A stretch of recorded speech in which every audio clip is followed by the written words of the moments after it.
Nakita po yung tubig ko sa baga, 821 ml po yung taas niya. Nanghina po yung loob ko nun. Kasi sabi po ng doktor sa akin, ma'am, kailangan mo sa ospital.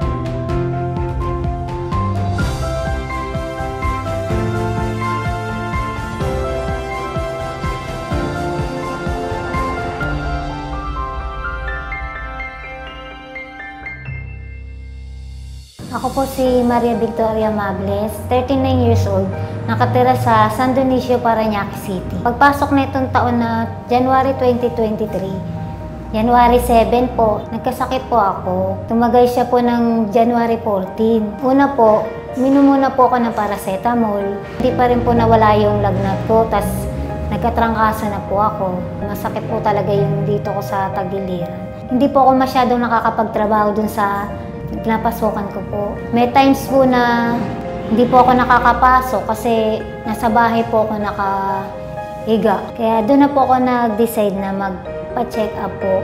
Kasi hindi ko na po kaya. Hindi na po ako nakakatulog. Ilang araw, ilang gabi na po. Yung afternoon po na sabi ng doktor, kailangan ipagawa mo yung x-ray mo. Nakuha ko na po yung resulta. Pinabasa ko na po dun sa doktor na nag-check up sa akin.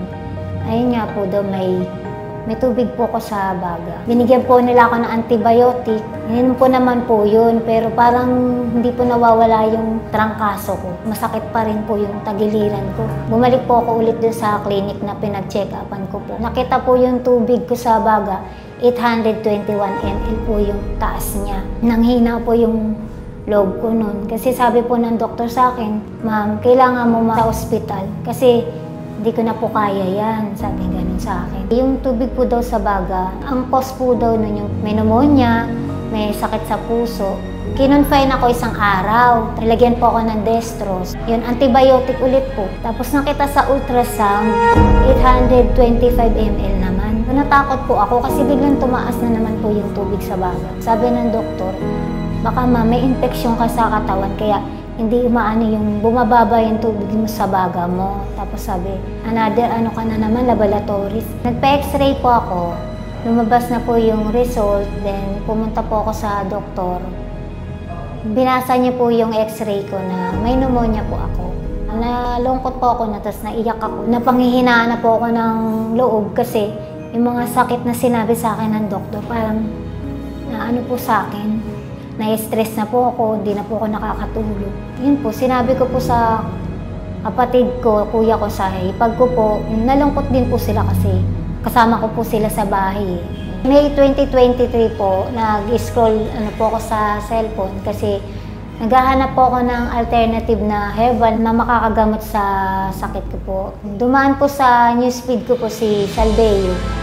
Panay po testimonial po ng mga nakabili at nakasubok ng Salveyo Barley Grass. So, sabi ko sa kapatid ko na, ang subukan ko kaya si Salveyo Barley Grass. Sabi niya, sige, subukan mo. Baka mamaya dyan mawala yung mga nararamdaman mo.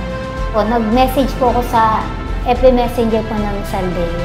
After 2 days po, dumating na po yung Salveyo. Trial pack lang muna po yung in-order ko. Yung pagtipla ko po ng Salveyo Barley Grass po, post-cook po, sinunod ko po yung nasa instruction niya. Tapos umaga po, inom ako. Pagtanghali, inom din ako. Tapos paggabi, inom din po ako. Pinubukan ko po talaga kung epektibo. After 5 days ko po na umiinom nun, yung pneumonia po, nabawasan na po yung iniinda kong sakit ko na nararamdaman ko po sa sarili ko. Sumigla na po ako, bumabalik na po yung pagkasigla ko sa pagkain. Yung ihi ko po, malakas, saka tuloy-tuloy po, saka malinaw po siya. Yung nararamdaman ko dito sa tagiliran ko po, nawala na po. Tapos nakakapagtrabaho na po ako ng maayos, nakakapaglinis na po kami dun sa pinaglilinisan namin, condo unit ko na. Hindi po ako napapagod. Natuwa po ako kasi yung mga nararamdaman ko po sa katawan ko na niinda ko ay nawala po siya. Napalitan po siya ng ganda ng pakiramdam ko. Ang laki po ng ginhawa nung uminom ako ng Salveyo Barley Grass para sa akin. Ako po si Maria Victoria Mables at ito po ang aking kwentong Salveyo.